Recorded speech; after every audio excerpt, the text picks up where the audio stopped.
બરડા પંથકના શિંગડા ગામે શિવપુરાણ કથાનું આયોજન કરવામાં આવ્યું છે, જેમાં શિવ કથાનું રસપાન કરવા બરડા પંથકના લોકો મોટી સંખ્યામાં ઉપસ્થિત રહે છે.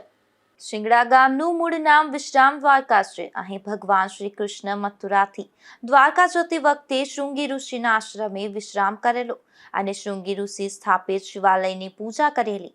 આવા ઐતિહાસિક ગામમાં વિશ્રામ દ્વારકાધીશના મંદિરે તારીખ 3-5-2026 થી તારીખ 11-5-2026 સોમવાર સુધી શિવ પુરાણ કથા મહોત્સવ યોજવામાં આવ્યો છે, જે કથાનો સમય સવારે 9 થી 12 અને બપોરે 3 થી 6 રાખવામાં આવ્યો છે.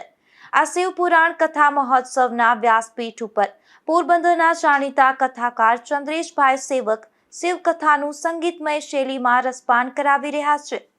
આજે શિવ કથામાં શ્રી ચંદ્રેશભાઈ સેવક દ્વારા 12 જ્યોતિર્લિંગના મહત્વ વિશે સમજાવવામાં આવ્યું હતું. આમ ખૂબ જ ધાર્મિક વાતાવરણમાં કથાનું રસપાન થઈ રહ્યું છે, ત્યારે હજારો ભાવિકો કથાનું રસપાન કરવા આવી રહ્યા છે અને કથાનું રસપાન કરવા આવતા ભાવિકો માટે મંદિરના મહંત શ્રી સર્વેશ્વરાચાર્યજી દ્વારા મહાપ્રસાદનું પણ આયોજન કરાયું છે. આજ શિંગડામાં વિશ્રામ દ્વારિકામાં જગતગુરુના સાનિધ્યમાં શિંગડાની અંદર વિશ્રામ દ્વારિકાની અંદર જગતગુરુના સાનિધ્યમાં શિવ પુરાણની ભાવમય કથાનું આયોજન થયું છે. એ કથાનો લાભ વિદ્વાનોના આશીર્વાદથી, શ્રોતાઓની શ્રદ્ધાથી અને ગામના સહકારથી, શિષ્યગણોના સહકારથી આપણે સૌએ લાભ લીધો છે.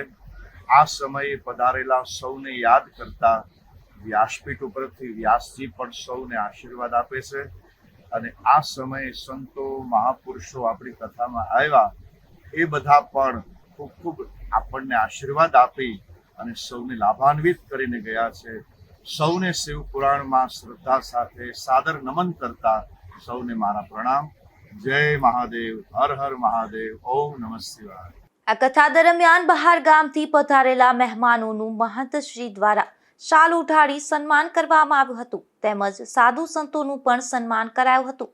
તો આજે શિંગડા ગામના દુદાભાઈ પરબતભાઈ પાનખાડિયા પરિવાર દ્વારા શાસ્ત્રોવિધિથી નૂતન ધ્વજારોહણ કરવામાં આવ્યું હતું.